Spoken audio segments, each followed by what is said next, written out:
do you at home actually count your blessings?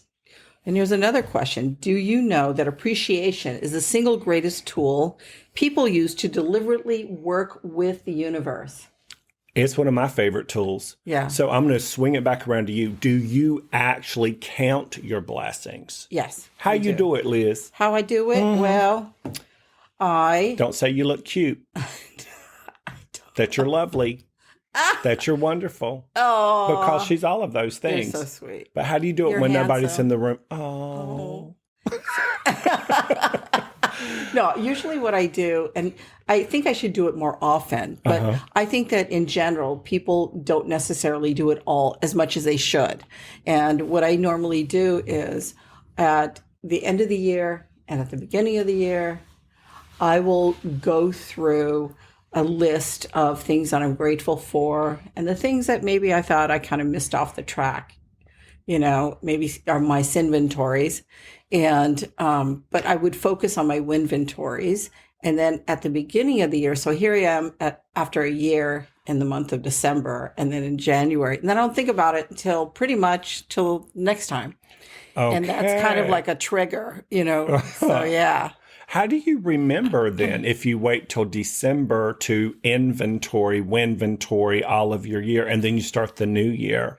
Well, I also, as part of my winventories, I have a goal setting portion of it. So afterwards, I would put my goals for the following year. I would take time to reflect on what I did during the year, my list of my winventories, and then I would reflect upon that. And then I'd say, okay, this is where I did it. Boom, boom, boom, boom, boom.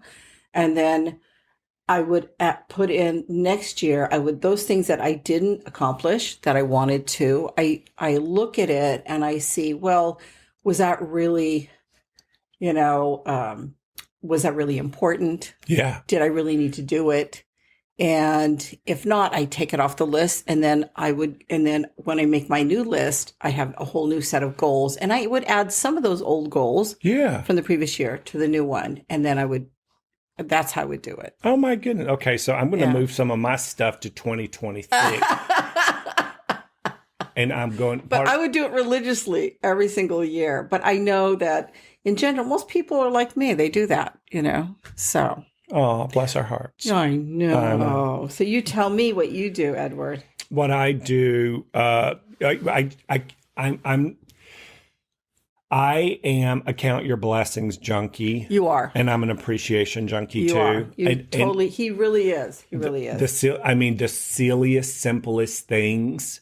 Like my tree in the front yard had this big limb that fell from the top down almost, and it was hanging, but not low enough for me to grab. Mm-hmm. And I started talking to that tree. I'm like, I love you. I know people complain about the little berries you drop and get on their shoes, but I don't care. I love it. I'll just keep sweeping my sidewalk and talking to you. And I would watch people walk past my house, and they were like, they would look up at the big branch, and then they would move their puppies out of the way. They would move their babies out of the way. Oh, yeah. And if they were bad kids, they would lay them on the ground and stake their arms to the ground. And, no, I'm joking. No, I know. In case the limb fell. But I would talk to this tree. I would appreciate the tree. I would count my blessings for the tree, the shade, the coolness, etc. And no joke, I got up yesterday at 6 o'clock, opened my door to go get me some coffee, honey. Mm-hmm. Hey, to the kids at Starbucks, Alma, Elijah, the rest of you. Oh, God. Because I'm counting my blessings, y'all. And that limb was laid out on the sidewalk, and it looked like it had been set off by an atomic bomb. And I was so grateful. Oh, wow. And I was like picking up all of these limbs all over the yard at 6 o'clock in the morning. And I was going, thank you so much for falling in the middle of the night. Thank you so much for making sure everybody was well. I mean, that's kind of because it was heavy, so heavy. It was huge. It was going to It was as off. big as the top of an SUV. Oh, wow. It was huge, and it splattered everywhere. Oh, wow. Yeah.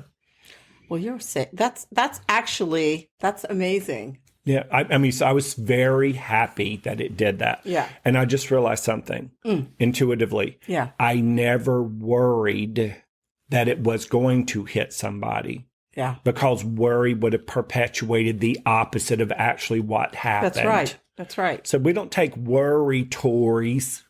Yeah. That did not go off very well. But you understand. Yeah, I get it. You don't focus on the negative. You focus on the positive and what you wanted to have the positive outcome. 90% of the time. Yeah.